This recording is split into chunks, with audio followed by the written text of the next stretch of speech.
This is Level Up Success Podcast with Neff and Truth. Buenos dias, everybody. This is the Level Up Success Podcast. And welcome to another episode where we're going to promote knowledge and power to our listener. So next, tell me, how we going to start this? All right. Awesome, man. So like we have been previously talking about, we're all about leveling up to success, right?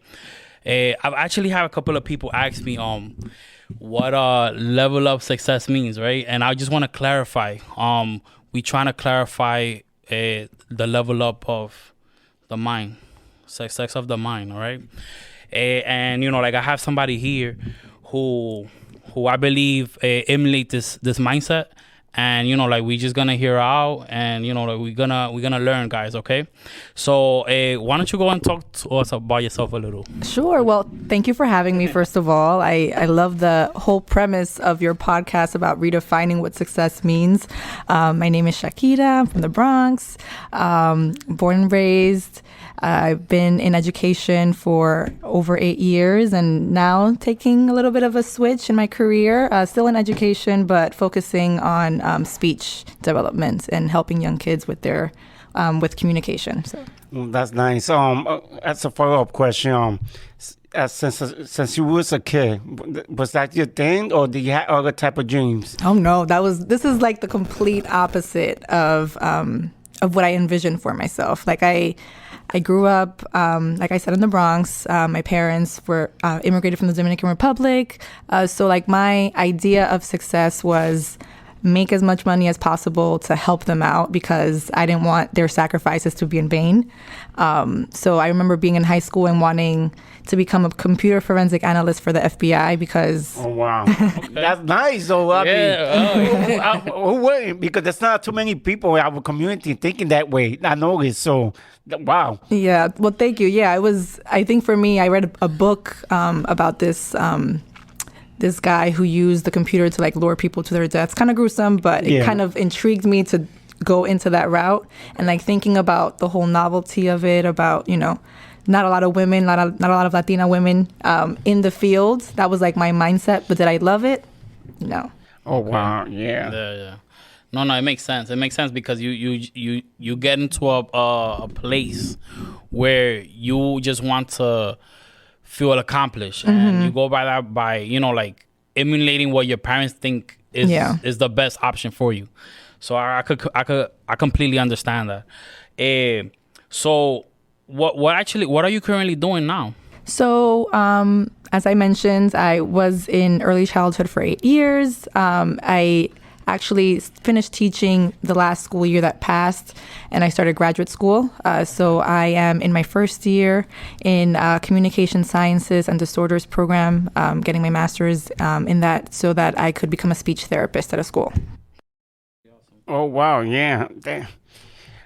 Wow. But it's incredible because, like I said before, there's a lot of people not thinking far ahead in the future. And people don't know how many part on the education, how many field do you think is available in the education system? Yeah, because every time we talk about the education system, we always talk about being a teacher. Okay.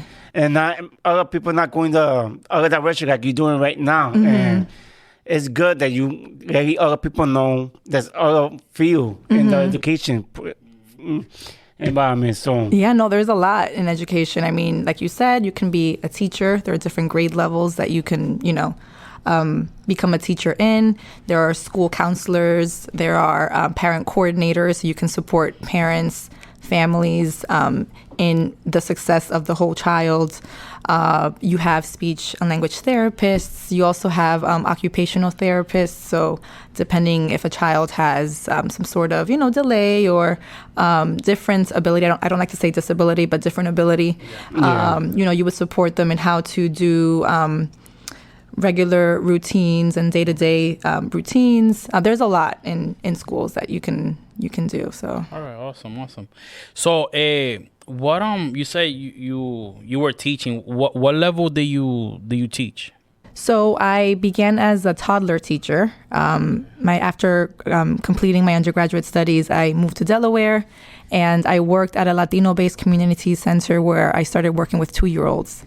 Okay. Which is like not really considered. I think it was hard for me at the time because I adopted this whole mentality that, you know, working with 2-year-olds is babysitting, but there is so much that goes into, you know, the young minds, and cognitively, like between the ages of 0 to 5, there is so much growth that a child can undergo in terms of language and literacy and math.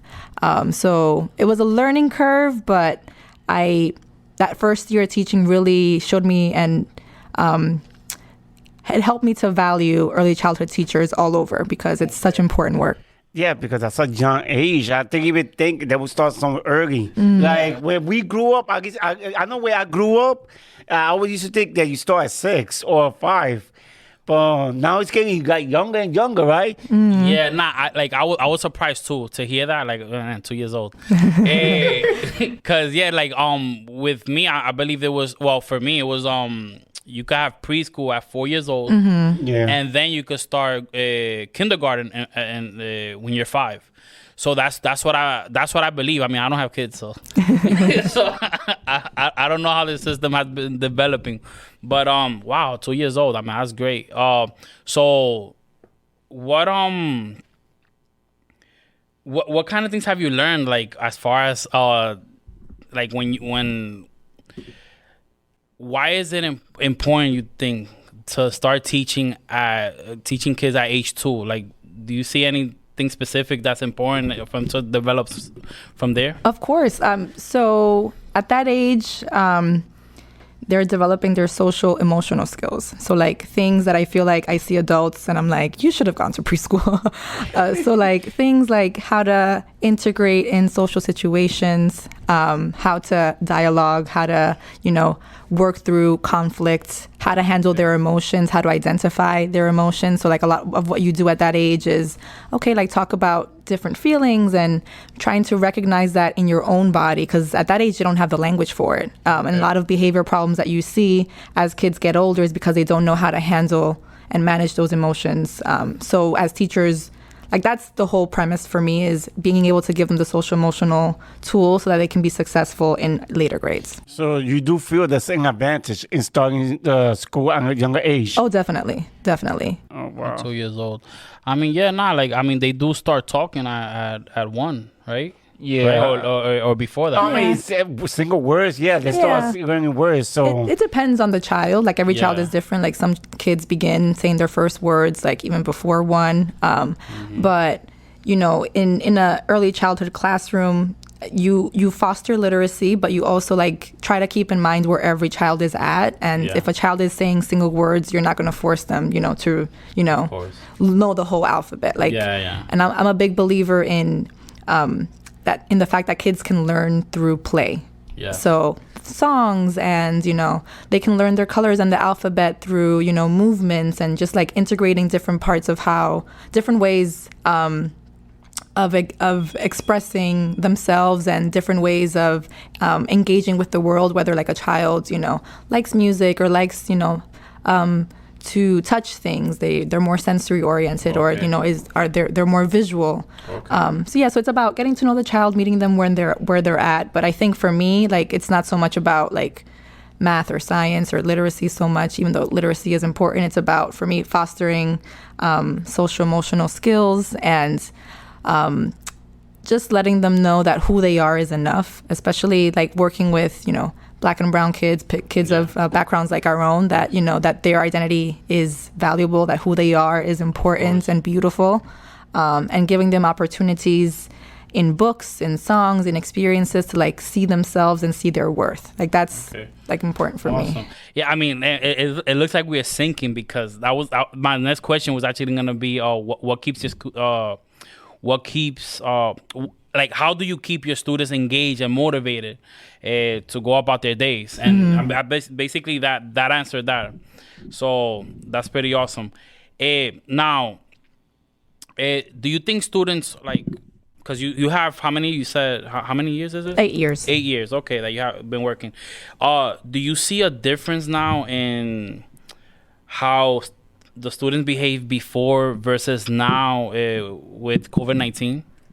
I mean, definitely a lot. I feel that I have a lot of like friends that are still teaching in elementary schools and middle schools and high schools, and there is a lot of regression in terms of academics. A lot of kids not being able to focus in class as much.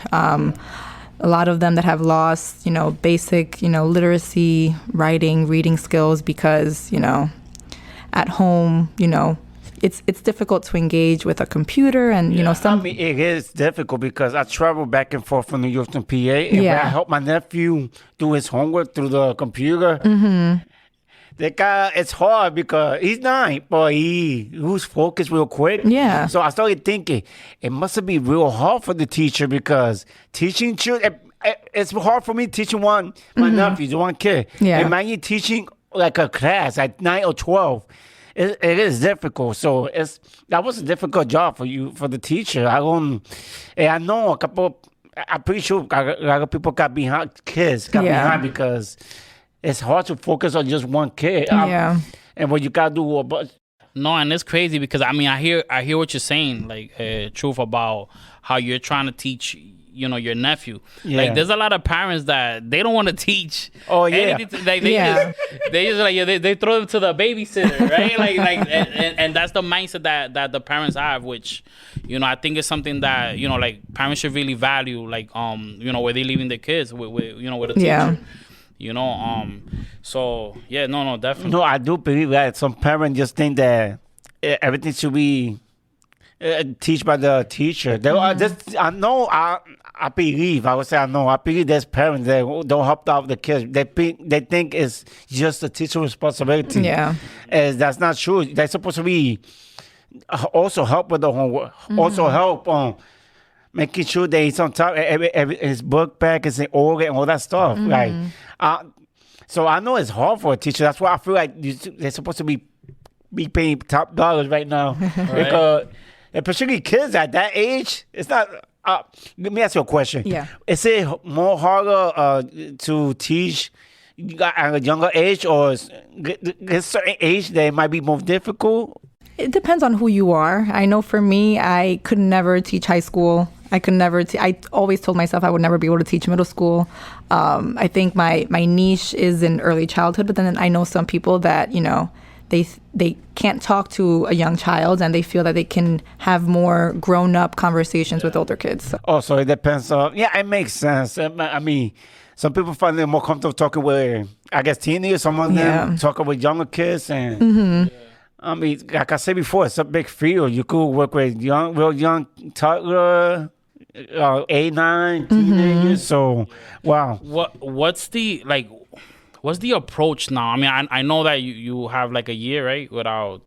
But what's the approach that teachers are taking now to like better teach these kids? Like I understand that it's difficult, but we do have to adjust to our situations. Yeah. So like can you elaborate in that? Like how do you guys approach? So you mean as a result of COVID-19? Yeah. Okay. Yeah. So again, I have a friend who is a school counselor at a school, and she engages a lot with the teachers in the school that she works at, and a lot of the the families, the teachers are trying to really build relationships with the families of the kids that they work with, because every family circumstance is different.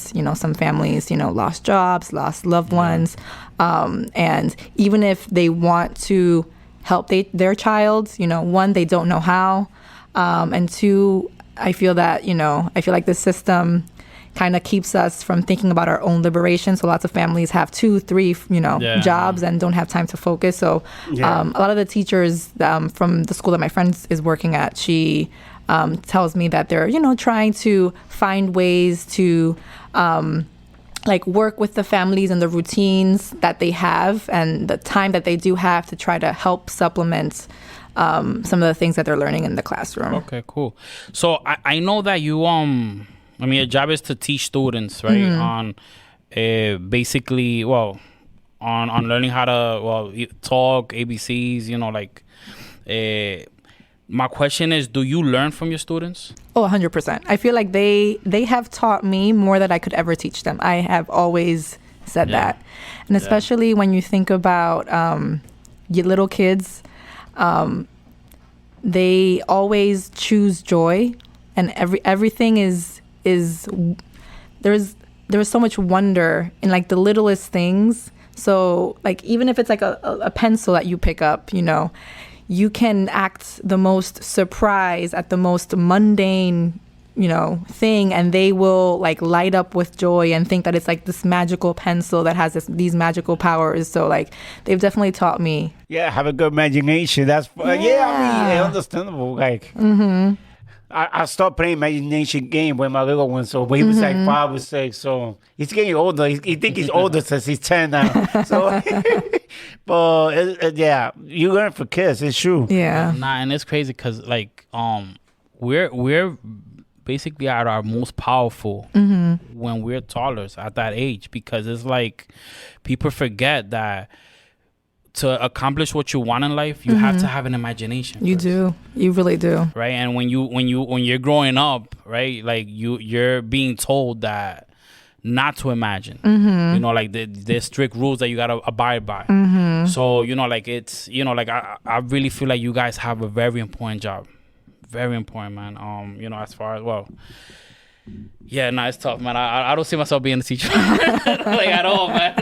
No, I mean, it's hard, man. Yeah, it's like I was telling you, I was teaching my nephew, I was helping him with his homework from the computer. I was kind of stressing out, so I started thinking for the poor teacher, like I tell you before, they kind of deal with 10 students or more. Like, what was the most that you teach online? The most that I taught online. Yeah. So I ended up teaching online from March of 2020. So when, the pandemic first started. Yeah. Through that entire summer. So like about 6 months or so. It's tough. Like, like with one kid it's tough, but when you have a bunch, like yeah. Yo, like I think a lot of parents got a wake up call, man. I mean, I know they got a wake up call, like, because I when I work with in a cell phone business, so like, I have customers come in all the time, and they be like during COVID, when they were home, they would come and bring the stress to me, like oh, now I gotta deal with this kid, man, like like damn, I didn't know my kid was so troubled.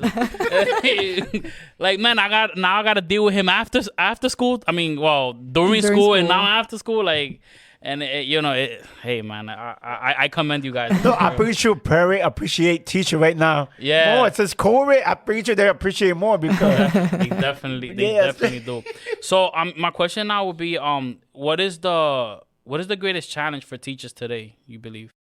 Greatest challenge. I think that I would say, like, as you go up, after you leave the early childhood world, unfortunately, we have high stakes testing. Lots of exams that the kids have to take starting at like age 3 through middle school, through high school. And so I feel that the biggest challenge for teachers is not just teaching to the test, and like teaching kids, things that bring them joy. Because a lot of teachers are just teaching things that, a child will need to pass the test and that's it. But like, it doesn't really show that they understand or know that concept, or they teach things in ways that, like, okay, they are able to answer a multiple choice question, but like, can they apply this knowledge to the real world, after they leave school? Can these skills transfer outside of the school setting? Okay. So I would feel that is one of the biggest challenges. Do you feel that teachers get paid enough? Oh. I know the answer. Don't worry. I know the answer. 100% no. 100% no. So, like, I had an idea that like occurred to me. I mean, it did occur in a sad time. It was in the passing of Felix. Yeah. So, what happened was, when we was in the funeral, I saw that his teacher from high school. She went and like she spoke about Felix, and I'm like, oh my God, like a teacher from high school. Like, like he's 30 years old, so it was like about 15 years before, like Yeah, like 14 years maybe. yeah, So it got me thinking, this just processed in my head. I'm like, yo, like teachers they should definitely get paid more, but we understand that, look, the government's not gonna help with paying you guys more. Like, we could try to fight it off, but I don't see it happening, right? So what I believe, like, this is a thought that I just had in my head, where we got to take matters into our own hands. So if, let's say, for instance, I know you taught preschool, you could teach preschool for about, let's say, 4 years, right? I believe, in this case, I believe it will be the parents in this case. I believe that the parents should at least give at least 1% of their yearly salary. 1% is nothing. Matter of fact, no, if it's 4 years, 4% of their yearly salary. It's not much, but it's something, and it makes you feel more appreciated. It's gonna be like a parent mad at you right now.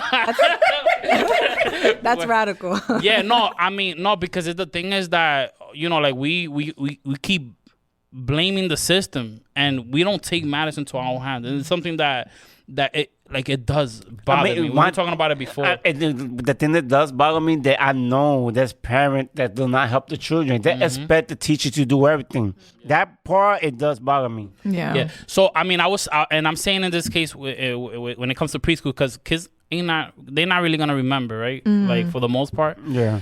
And my real idea, because like I said, rest in peace to Felix, but like, it was a high school teacher. So, like, for instance, for us, right? Like, let's say us that we in high school, we pick out the teacher that really helped us, right? We choose the teacher that really helped us, and we be like, you know what? This person deserves. Like, I did 4 years with this teacher. Let me take my year's salary, give him 4%. That's what I was thinking. Like, as far as students go. Now, if it's one, it's not that much, right? Like, let's say you earn like 60K. What's my math isn't the best one. So let me. It don't matter. 1% is too many for some parents, though. Yeah. No, I know. No, that I understand. But it goes to, like, if we change the mindset of that, it could be done. It's just a mindset thing. We have to appreciate our teachers, because this is what it does. It's not even about the students. It's more or less about the teachers. Imagine if they getting some extra money from students that they taught, let's say 20 years ago, 30 years ago, and it becomes a system. What happens? Teachers are going to be more motivated to want to teach, right? And like, you never know which student you taught. It could be a multi-billionaire. It could be a Jeff Bezos. You know what I mean? Imagine he gives out 4%. Yeah. So it was just a thought that I had, and like, I'm not saying that it's gonna happen, but like, if somebody's listening, and we could manifest this thought that I have, it'll be awesome. I mean, like I said before, I don't know if there's a bright side to the it's going to sound strange. The only bright side that I see to the COVID, but during the pandemic, is that a lot of parents started to appreciate the teacher. Because I know there's parents out there that think that the teacher's supposed to do everything. Yeah. And they also complain about the teacher. And they try to, I don't know, some parents don't have no idea. And so I think the pandemic did help. Teacher, just for at least on the parent side, because, like I tell you, not all parents are on top of the kid homework. I help my nephew homework because I want to be there for him, but I don't really have to. But I know there's parents that don't even do that part. Yeah. So yeah, and I want to be specific, right? I don't want you to think like 4% every year. No, you take 1 year that you're good, right? Like, how many students you get on average? I mean, every year I had like 20 kids. Okay, like 20 kids. Still Imagine like half of those students, they become successful. They're like, making like 100K. Let's just say, for example. And they all give out like 4% to their teachers. Once, just once.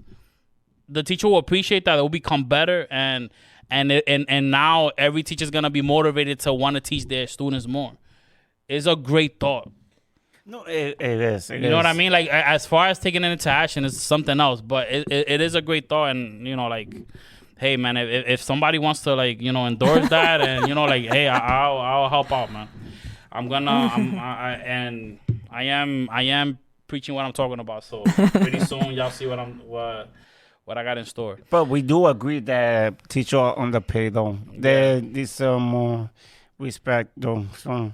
Yeah, and especially, like, when you think about, you know, public schools and the areas that we come in, compared to like private schools. I mean, I've worked in a private school myself, and it's night and day, the level of support and the number of resources that teachers get. That a lot of teachers in private schools, including the one where I worked at, they're there for like 10, 15, 20 years. Wow. But there's a lot of high teacher turnover in the public schools, in the public school system, because they're overworked, underfunded, underappreciated, and a simple thank you like goes a long way too, you know, from families, from teachers. So no, I do believe they're underfunded.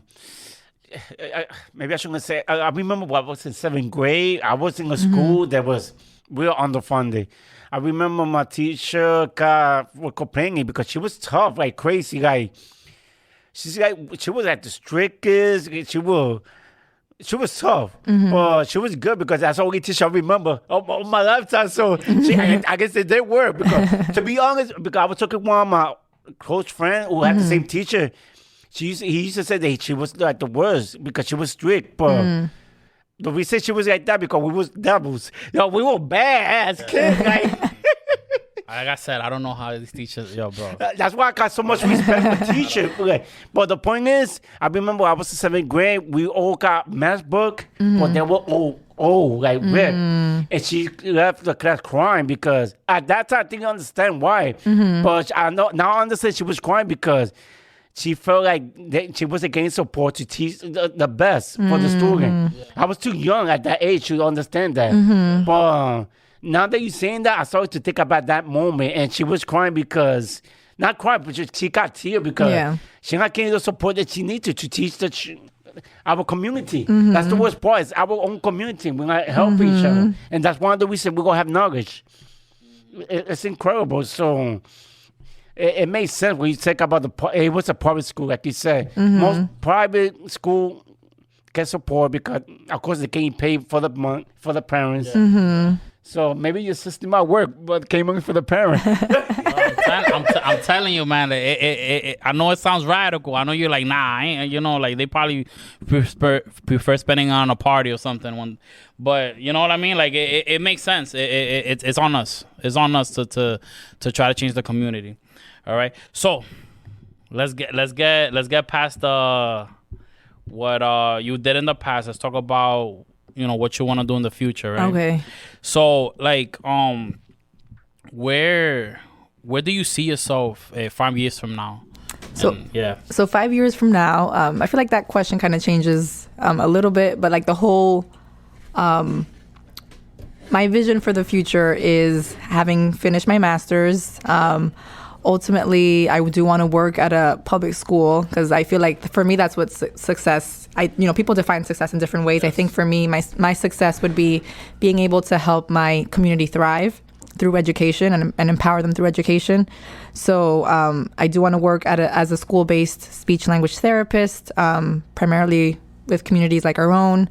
I would ultimately like to open up my own private practice that caters to communities like our own, that kind of redefines the field of speech and language therapy, because a lot of like what we do now is focused on this like white supremacist model of how to, correct speech and like what kind of speech is corrected. People with accents, people from different, from a lower socioeconomic background, and like all of that what was happening in the past is still happening in our assessment and intervention practices, like in speech and language therapy.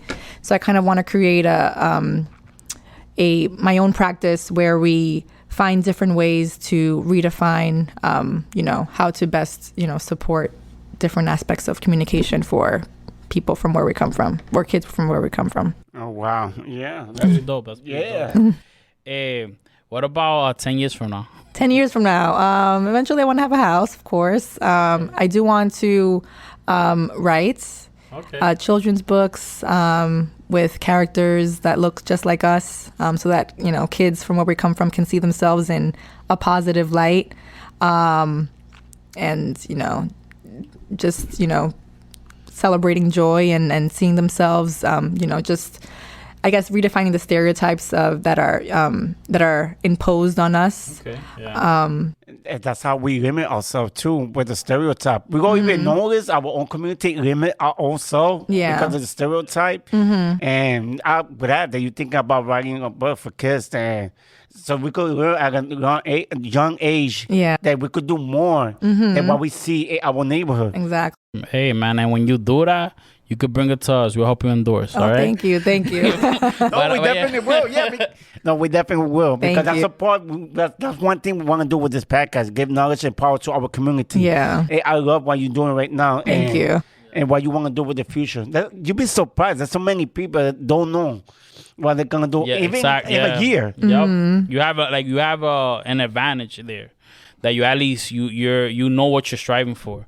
So that when you're working at it, it just becomes easier. Yeah. Because you're what you want is bigger than the work that you're doing for it. Right? Yeah. So that's awesome. So do you have like any mentors, anybody you emulate, follow, you know, like anybody that motivates you to do what it is that you want to do, or, you know? So right now I have a professor that I'm working very closely with, and she's my first Dominican professor. Came to the United States at age 17, has her doctorate in the field of speech and language therapy, and she's all about, again, redefining the field. So I'm actually working with her on a couple of projects. Amazing. It is amazing. Which I'm very happy about. Like, one of the projects that we're working on is creating a guide for teachers on the critical analysis of children's books. So looking at books, and a lot of times, you know, different ideologies that we have about, you know, a language and ability, we promote like in the books and the things that, you know, we ultimately consume. Yes. And so it's a guide to help teachers kind of like look at those types of ideologies and ways of thinking that are from a deficit lens, that when, you know, we read them to our kids, they internalize those like negative ideas, and that's how they think about that's how they view themselves. So kind of trying to have the guide so that teachers can think critically about the books that they use to teach their kids, so they can maybe like choose other books or try to like, you know, spin the message that the book is trying to promote as a way to promote a more positive sense of identity, sense of self in young kids. That's powerful. That is real powerful. Yeah. Thank you. Can't wait for that book in 10 years. I'll let y'all know. We'll be here. Oh, before that, it'll also be 10 years, but I can't wait. 10 years, 20. I mean, the faster the merrier. It could be 5. Yeah. No, it could definitely be Why 5. My man trying to retire earlier. No, I do want to retire early if it's possible, but I'm still going to be, even when you retire, I still work. So, yeah, it is. All right. You have any hobbies? Any hobbies? Yeah. It depends on what my mood is. Like, I consider myself an introvert, so I need to be by myself to gain energy. Okay. So sometimes my body asks me or wants me to like go on a run. So I like to run. That's one of my hobbies. I like to write poetry as well. Nice. I like writing. That's nice. Yeah, it's a good outlet for me. I like to write spoken word poetry. And then if I'm, you know, I have enough energy and I want to, you know, be social, I like to go out and dance, even though I have to get back on that because I have not been dancing. You slacking. I'm slacking. Nah, that's cool. That's pretty cool. Anything else that you want for yourself? Like anything else? Like after you did all your accolades, you know, you basically got your book, you know, anything that you want to settle on, you know, like in the future, you know, maybe like 20 years from now. I just want to, you know, like, peace has no price. So I'm really, I just want to be at peace with the decisions that I make and the life that I live and the people that I try to help and influence in different ways. So as long as I'm in a position where I am able to be my most authentic self and surround myself with people who are also being their most authentic selves and are, you know, ambitious and thriving, and I can learn from and we can learn from each other, I think that's like, I'll be happy. That's an awesome answer right there. No, that's great. I mean, Yeah, man. you just giving up knowledge and power like we trying to do. So Yeah, nah, man. Yeah, you gotta have the vibe because, like he said, yeah. the opposite says it's not just about money; it's in the mindset. You gotta be able to go do something else and have fun with life too. Yeah. Definitely got to keep in touch, you know. So you Definitely, know, we yeah. have we have common interest Yeah. as far as the mindset. Yeah. So you know, so awesome, man. Anything else you wanna? No, I guess one thing I want to say, I would like to have you on another episode because I feel like we could talk about way more. And and too bad we gonna have enough time right now. That's the only thing. No, definitely. But so, you want one last thing before we end the show? Or? Just, you know, just live your truth and, you know, just live authentically, everyone, as best as possible. Perfect. Thank you. And for all our listeners, if you like what you're listening to, remember to let your people know and follow us at Rebel Up Success Podcast at popbeat.com. And we everywhere. You could tell your friend, if they listen to Spotify, tell them we there. If, iHeartRadio, you could tell them we here. Apple Podcast, just any music platform. Just let them know we there. I didn't even know Google had one too, man. The Google Podcast, we there too. And Samsung. All right. I don't know if you know Samsung Podcast. Yeah. I was like, what? Yes. Yo, everybody got everybody's streaming on this. Yeah, everybody's streaming. It's getting well known. So hopefully, if you like what we're doing, let your friend know and take care. All right, guys. So you know, this is the Level Up Success Podcast. I wanna desire everybody a great day and deuces. Deuces, peace. All right, goodbye, guys. Bye. All right.